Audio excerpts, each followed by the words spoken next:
your point about like the Catholics and Orthodox, okay, because for probably a lot of our listeners, this is not something that they've got eyes on or they're plugged into, right? To whereas, yourself and certainly myself, I've been watching this with keen interest for a couple years, but there's been a big movement out of evangelicalism and towards the Catholic and Orthodox. Yes. As a person, I mean, I'm meeting with somebody who has a pastoral background and is coming out of one of these more evangelical backgrounds.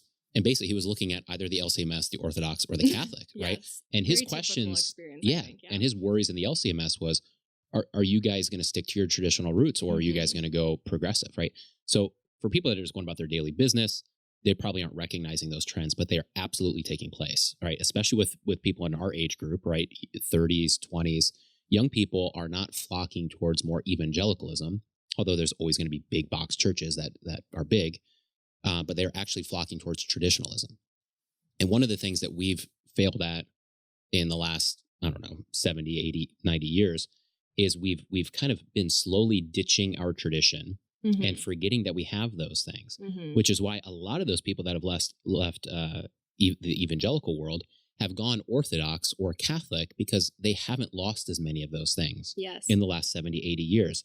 And what you're working on, what Richardson's working on, and what there's a lot of other people that we've had on here that are articulating is that, no, we do have this. Like, this is our heritage. We've forgotten it for the last 70, 80 years. It's a big failure, the fact that we've done this, but our road to success is just going back to those things. Okay, this isn't like a business strategy, but if it was, it's like people are flocking towards these things. This is our heritage. And for some reason, we're like, no, don't want anything to do with that. We just want to kind of continue to go the American Christian route, which is showing itself to fail. And that's where, like, we need projects like what you're doing, some of these other projects to get back and say, no, we actually do have these things. And to your point, you can live a liturgical year in the Lutheran Church, not because you're inventing it, but because that is part of our heritage. It's not just part of the Catholic heritage or the Orthodox heritage. And by the way, if you believe in, the tenets of the Reformation, we're doing it in a way that matches more so with the way the early church did.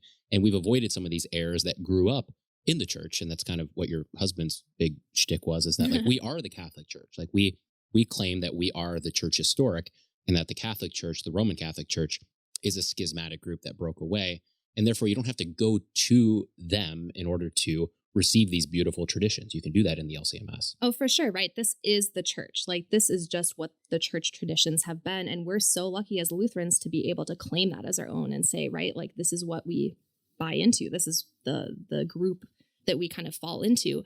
And, it's a shame in terms of the fact when folks are like looking for other faith traditions and they're really drawn to all of these beautiful, wonderful things. I totally get it, right? But like, the LCMS does exist, right? Like, hello, we're out there. Like, come find us. Like, there are people that are invested in these things as much, if not more so, than some of these other groups too. And I have, lots of friends where this has been their experience as well. They grew up evangelical and now they're Orthodox, or they went to other church bodies in search of those things. But a lot of times it's because they didn't know that the Western church had this as part of their tradition.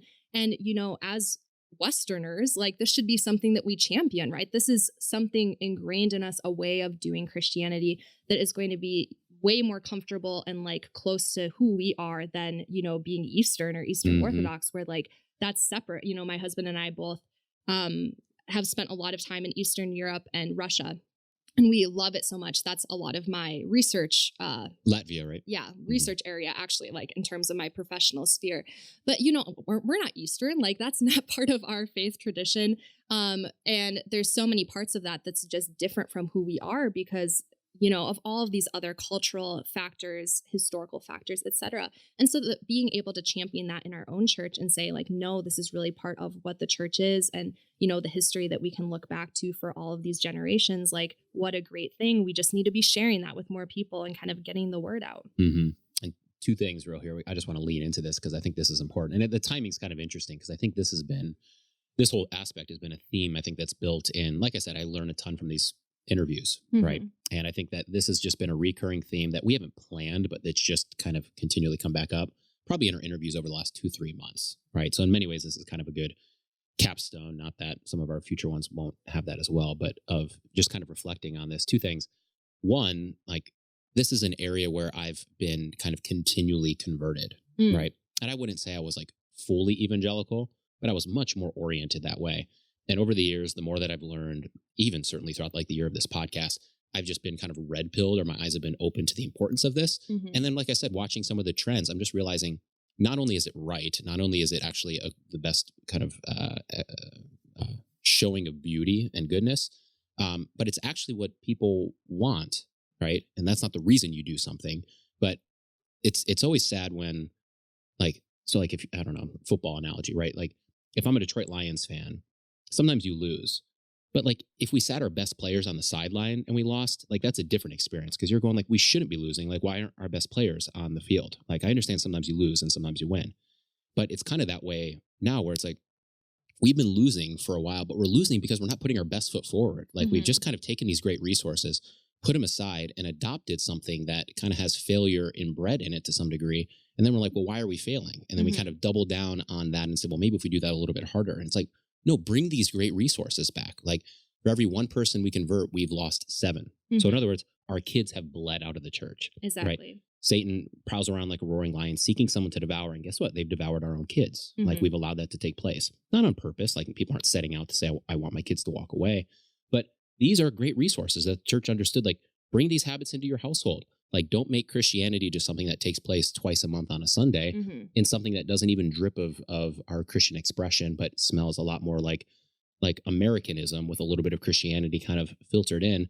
Like, maybe that's why we've been losing some of these battles, and maybe returning to that is like just what we need to do for the sake of our kids. Yeah, exactly. Like if it hasn't worked, which like I think if we look at the situation critically, we can say that we have lost something significant in the last, X many decades of Christianity. Like, you should change things up instead of just continuing forward, and saying, okay, well, I guess we'll just do the same old because that's all I know how. Like, no, like have some fire, be encouraged, like try something new with passion, like actually be excited about these things. And there is, so many resources that is just a return back to how we used to view church life, the faith, Christianity, the way that these things work together with one another.